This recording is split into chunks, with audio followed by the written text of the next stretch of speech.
advanced solutions, you can try to fix error code CE-108255-1 in Fallout 4 on your PS5. Database and system maintenance. 1. Rebuild database.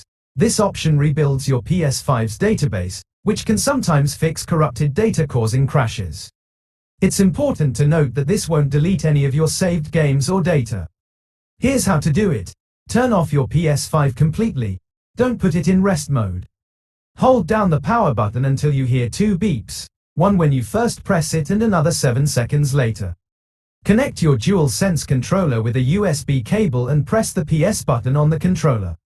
In safe mode, select option 5, Rebuild Database. This process can take a while depending on the amount of data on your console. 2. Initialize PS5, reinstall system software. This option wipes your PS5 and reinstalls the system software.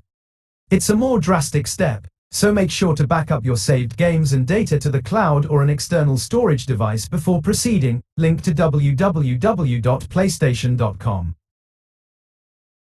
Here's how to do it.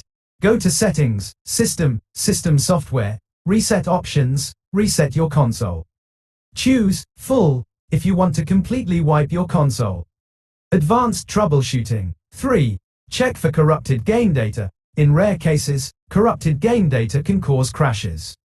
Try deleting and reinstalling Fallout 4. 4. Inspect hard drive health. If the error persists across different games, it's possible your PS5's hard drive might be failing. Consider running a diagnostic test on your hard drive health through PS5 settings.